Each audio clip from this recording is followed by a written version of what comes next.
5ই August 2024 বাংলাদেশের ইতিহাসে একটা খুবই গুরুত্বপূর্ণ দিন। দীর্ঘ 15 বছরের শাসনের পর ক্ষমতা ছেড়ে এক প্রকার পালিয়ে যেতে বাধ্য হয়েছেন দেশের প্রধানমন্ত্রী শেখ হাসিনা। ঢাকার রাস্তায় অলিতে গলিতে আজ বিজয়ের উৎসব, লোকজনের মুখে একটাই কথা, আমরা স্বাধীন। কিন্তু সত্যি কি তাই? বাংলাদেশের এই বিক্ষোভ কি শুধুমাত্র ছাত্রদেরই আন্দোলন ছিল, নাকি শেখ হাসিনার পদত্যাগের পেছনে ছিল কোনো বিদেশি ষড়যন্ত্র?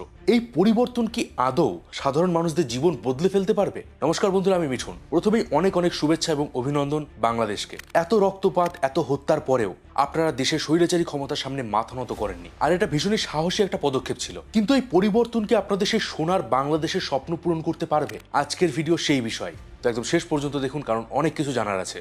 বাংলাদেশের বর্তমান পরিস্থিতিতে সবথেকে বড় প্রভাব ফেলেছিল ছাত্রদের এই কোটা আন্দোলন। সরকারি চাকরিতে মুক্তিযোদ্ধাদের 30% কোটার বিরুদ্ধে এই আন্দোলন শুরু হয়েছিল সেই 2018 সালে। সে সময় হাসিনা সরকার আন্দোলনের চাপে পড়ে শুধুমাত্র মুক্তিযোদ্ধা না, বরং সব কোটা বাতিল করে দিয়েছিলেন। এরপর সবকিছু মোটামুটি ঠিকঠাকই ছিল, কিন্তু গত 5ই জুন 2024 বাংলাদেশের হাইকোর্ট সেই কোটা আবার ফিরিয়ে আনে। আর এরপর থেকেই টানা 2 মাস ধরে চলছে ছাত্রদের বিক্ষোভ।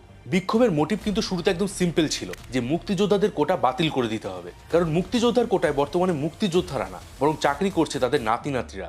আর তারপরে আসে শেখ হাসিনার সেই বিতর্কিত মন্তব্য, মুক্তিযোদ্ধার নাতি নাতিরা চাকরি করবে না তো কি রাজাকারদের নাতি নাতিরা চাকরি করবে? আর এখান থেকে শুরু হয় ছাত্রদের মন ভাঙা। তারা যে মানুষটার মুখের দিকে তাকিয়ে আন্দোলন করছিল, সেই তাদের দিকে এত উদাসীন। শুরু হয় আরো বড় আকারের আন্দোলন। কিন্তু এরপরেও সরকার ভুল করতে থাকে। সেই আন্দোলনকারীদের উপর গুলি করা, লাঠিচার্জ, দেশ জুড়ে ইন্টারনেট বন্ধ, রাস্তায় দাঁড় করিয়ে মোবাইল চেকিং, বাড়ি থেকে তুলে নিয়ে যাওয়া, কোনো কিছু বাদ যায়নি।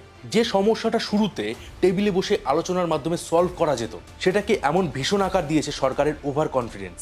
আর এই ওভার কনফিডেন্সের কারণ কি ছিল জানেন? কারণ যে বাংলাদেশের মানুষেরা আজ শেখ হাসিনার বিরুদ্ধে চলে গেছে, তারাই কিন্তু একটা সময় তাকে নাম দিয়েছিলেন জননেত্রী। প্রশ্ন হলো, সেই জননেত্রী থেকে তিনি কিভাবে স্বৈরাচারী হয়ে উঠলেন? বাংলাদেশের এই আন্দোলন কি শুধুই কোটার জন্য, নাকি এর পেছনে ছিল মানুষের আরো জমানো ক্ষোভ? চলুন এবার সেটা একটু ডিসকাস করি, নইলে আজকের দিনে বাংলাদেশে যেটা হচ্ছে সেটা বুঝতে আপনাদের একটু অসুবিধা হবে।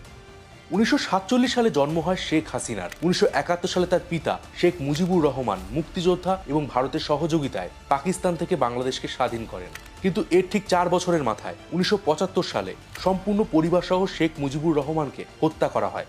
আর এটাই ছিল বাংলাদেশের ইতিহাসের প্রথম মিলিটারি কূপ। এই সময় বঙ্গবন্ধু 2 মেয়ে শেখ হাসিনা এবং শেখ রেহানা জার্মানিতে ছিলেন, যার কারণে তারা বেঁচে যান। পরবর্তীকালে 1981 সালে শেখ হাসিনা দেশে ফেরেন, যুক্ত হন রাজনীতির সাথে। বঙ্গবন্ধু দল আওয়ামী লীগকে তিনি নতুন করে শক্তিশালী করে তোলেন। সে সময় বাংলাদেশে মিলিটারি জেনারেল এরশাদের শাসন চলছিল। মিলিটারি শাসন বন্ধ করতে আর গণতন্ত্রকে ফিরিয়ে আনতে সে সময় শেখ হাসিনা রাজপথে আন্দোলন শুরু করেছিলেন। আজ যে আন্দোলনকারীদের উপর তিনি গুলি করেছেন, সেই আন্দোলন করেই কিন্তু তিনি ক্ষমতা এসেছিলেন।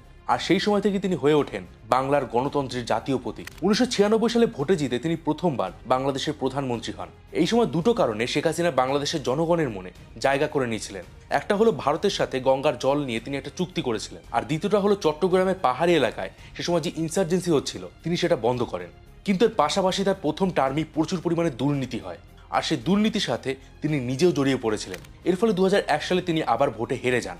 এছাড়াও বেশ কয়েকবার তাকে জেলে যেতে হয়েছিল। 2004 সালে তার উপর বোমা হামলা হয়, যাতে তার কানের কিছুটা অংশ ছিঁড়ে যায়। 2009 সালে তিনি আবার হিউজ মার্জিনে ভোটে জিতে ক্ষমতায় আসেন। বলতে পারেন একটা সময় মানুষ তার উপর অনেক বেশি ভরসা করেছিল, আর সেই ভরসা কিন্তু তিনি কিছুটা হলেও রেখেছিলেন। কিভাবে, চলুন এবার সেটা বলি। 2009 সালে যেখানে বাংলাদেশের জিডিপি ছিল $102 বিলিয়ন, সেটাই 2022 সালে গিয়ে দাঁড়ায় $460 বিলিয়ন। এমনকি পাকিস্তানের রুপির থেকে বাংলাদেশের টাকার মান বেড়ে যায়। সাথে দেশ জুড়ে গার্মেন্টসের বিজনেস বাংলাদেশকে অর্থনৈতিকভাবে চাঙ্গা করে। বাংলাদেশ একটা সময় খুবই গরিব দেশ হিসেবে পরিচিত ছিল, কিন্তু ওয়ার্ল্ড ব্যাংকের রিপোর্ট অনুযায়ী গত 20 বছরের মধ্যে বাংলাদেশের প্রায় 2.5 কোটি মানুষ দরিদ্র সীমা থেকে বেরিয়ে এসেছে। দেশে তৈরি হয়েছে পদ্মা সেতু, কিন্তু সেই সাথে পাল্লা দিয়ে বেড়েছে দুর্নীতিও। শেখ হাসিনার কাছের মানুষেরা সরকারের বড় বড় পদ খুব সহজেই পেয়ে যেতেন। একটা খবর নিশ্চয়ই আপনাদের মনে আছে, এই বছরই ঈদে একজন সরকারি চাকরি করা ব্যক্তির ছেলে 15 লক্ষ টাকা দিয়ে একটা খাসি কিনতে গিয়েছিল, আর পরে জানা যায় ওই সামান্য গভর্নমেন্ট সার্ভিস করার লোকটার কাছে ছিল কোটি কোটি টাকা।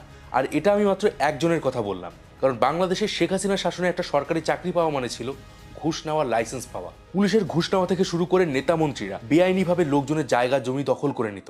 আওয়ামী লীগের ছোটখাটো সভাপতি পদ পেলেও এক একজন নিজেকে রাজা মনে করত, যেন তারাই সবকিছু। জিডিপি গ্রোথ যেমন বেড়েছিল, সাথে বেড়েছিল জিনিসপত্রের দাম। একজন চাকরিজীবী ঢাকা শহরে 12,000 টাকা দিয়ে সংসার চালানো দুষ্কর হয়ে যাচ্ছিল। আপনি বলতে পারেন হাসিনা সরকারের আমলে দেশের মজ্জায় মজ্জায় দুর্নীতি ঢুকে গেছিল, আর এতে সব থেকে বেশি সাফার করতো সাধারণ মানুষরা। আর যখনই কোনো অপোনেন্ট পার্টি এর বিরুদ্ধে কিছু বলতে যেত, তাদের জেলে ভরে দেওয়া হতো। বাংলাদেশের সব থেকে বড় বিরোধী দল ছিল বিএনপি, কিন্তু তাদের লিডারদের অনেক সময় বিনা বিচারে জেলে ভরা হচ্ছিল। না, আমি এটা বলছি না যে বিএনপি খুব ভালো একটা দল, কিন্তু একটা দেশ চালাতে গেলে যেমন সরকারের প্রয়োজন, তেমনি অপোনেন্টেরও কিন্তু প্রয়োজন, না হলে সেটা কিসের গণতন্ত্র? আর এই পুরো সিস্টেমের বিরুদ্ধে যখন কেউ আওয়াজ তুলতো, তাদের গুম করে দেওয়া হতো। রাতের অন্ধকারে সিভিল ড্রেস পরে পুলিশ তাদের তুলে নিয়ে যেত বাড়ি থেকে। 2009 থেকে 2024-এর মধ্যে এরকম প্রায় 600 জনকে গুম করা হয়েছে। আর এটা তো আমি বললাম শুধুমাত্র পাবলিশ হওয়া সংখ্যা, না জানি আরো কত মানুষ গুম হয়ে গেছে, বিনা বিচারে তাদের হত্যা করা হয়েছে, তার হিসাব কিন্তু নেই।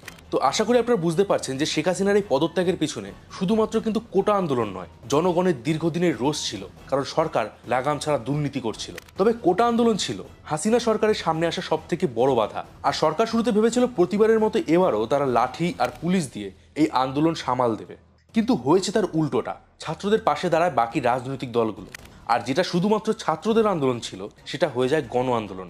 এরপরে সামনে রাখা হয় এক দফা দাবি, আর শেষ পর্যন্ত 5ই আগস্ট দেশ ছেড়ে যেতে বাধ্য হন শেখ হাসিনা। এই মুহূর্তে সম্পূর্ণ বাংলাদেশ জুড়ে এটাকে ছাত্র আন্দোলন হিসেবে ধরা হচ্ছে, কিন্তু ইন্টারন্যাশনাল মিডিয়ায় বলা হচ্ছে যত তাড়াতাড়ি বাংলাদেশের সরকার ভেঙে গেছে, হতে পারে এর পিছনে কোনো বিদেশি শক্তির ষড়যন্ত্র ছিল। আর সেটাই হলো সব থেকে বড় চিন্তার কারণ। আর যদি সত্যিই এর পিছনে কোনো বিদেশি শক্তি থাকে, তাহলে কিন্তু এটা বাংলাদেশের জন্য একটা কালো অধ্যায় শুরু করবে। আর সেই বিদেশি শক্তিটা হলো আমেরিকা। তবে এখনো কিন্তু এটা প্রমাণ হয়নি যে এই সব কিছুর পেছনে আমেরিকাই আছে। শুধুমাত্র কিছু ঘটনা থেকে এটা অনুমান করা হচ্ছে। প্রথমত, আমেরিকা কখনোই শেখ হাসিনা সরকারের পক্ষে ছিল না। তার শাসন ব্যবস্থার উপরে তারা বারবার আঙুল তুলেছে। 2021 সালে বাংলাদেশের র্যাবের উপরে তারা নিষেধাজ্ঞা জারি করেছে। এছাড়া 2024 সালে ভোটের আগে আমেরিকার প্রতিনিধি দল বিএনপি লিডারদের সাথে দেখা করে। এরপর আমেরিকা বাংলাদেশের সেন্ট মার্টিন দ্বীপে একটা সামরিক ঘাঁটি বানাতে চেয়েছিল, যেটা নাকচ করে দেয় শেখ হাসিনা। উল্টে রাশিয়ার হেল্প নিয়ে বাংলাদেশের নিউক্লিয়ার রিঅ্যাক্টর বানানো হচ্ছে।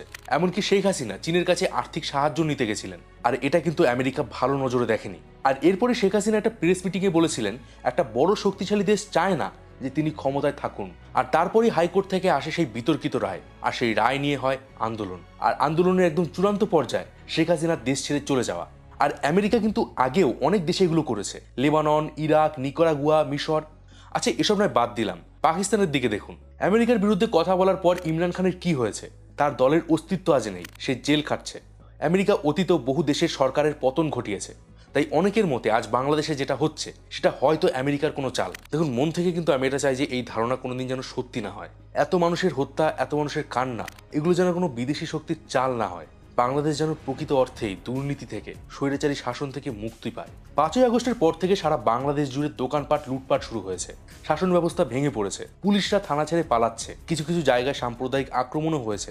রাস্তায় ট্রাফিক পুলিশ নেই, বাংলাদেশের গণভবনে আক্রমণ হয়েছে, সেখান থেকে লুটপাট হয়েছে। আবার এটাও দেখা যাচ্ছে যে ছাত্ররা এত আন্দোলন করেছে, তারাই আজ রাস্তায় ট্রাফিক সামলাচ্ছে, তারা রাস্তা পরিষ্কার করছে, তারা দেশ গড়ার দাবি করছে, মন্দির মসজিদে তারা রাত জেগে পাহারা দিচ্ছে, আর গণভবন থেকে চুরি হওয়া জিনিসপত্র তারা আবার ফিরিয়ে আনছে। আর এটা বাংলাদেশের জন্য একটা ভীষণই পজিটিভ ইন্ডিকেশন। তবে একটা প্রশ্নের উত্তর আমি পাইনি। এই উত্তর যদি আপনার কাছে থাকে, তবে উত্তরটা আমাকে অবশ্যই কমেন্ট বক্সে জানাবেন। যে ব্যক্তি বাংলাদেশকে স্বাধীন করলো, যার জন্য 17 কোটি মানুষ একটা স্বাধীন দেশ পেল, সেই বঙ্গবন্ধুর মূর্তি কেন ভাঙা হচ্ছে? শেখ হাসিনা অন্যায় করেছে এটা না হয় বুঝলাম, কিন্তু বঙ্গবন্ধু, তার কি অপরাধ? আপনার কাছে যদি এই প্রশ্নের উত্তর থাকে, অবশ্যই কমেন্ট বক্সে জানাবেন, কারণ শুধুমাত্র আমি না, আমার মতো এমন অনেক দর্শক রয়েছেন যারা এর উত্তর খুঁজছেন। বন্ধুরা, বাংলাদেশকে এখনই যত তাড়াতাড়ি সম্ভব আইনি ব্যবস্থাকে আবার ফিরিয়ে আনতে হবে, যত তাড়াতাড়ি সম্ভব ফ্রেশ ভোট করাতে হবে।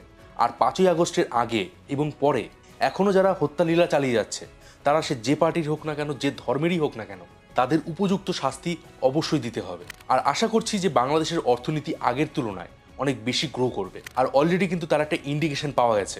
শেখ হাসিনার ক্ষমতা ছাড়ার পর 6ই আগস্ট ঢাকা স্টক এক্সচেঞ্জ গত 3 বছরের মধ্যে সব থেকে বেশি গ্রোথ হয়েছে, 197 পয়েন্টের।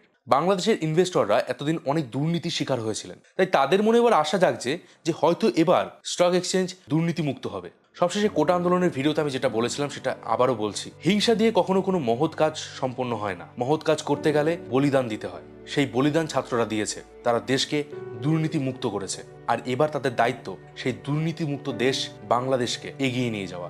আর ছাত্রদের কাছে অনুরোধ, দেশে যেন কোনো অসামাজিক, দুর্নীতিগ্রস্ত, সাম্প্রদায়িক সরকার ক্ষমতায় না আসে।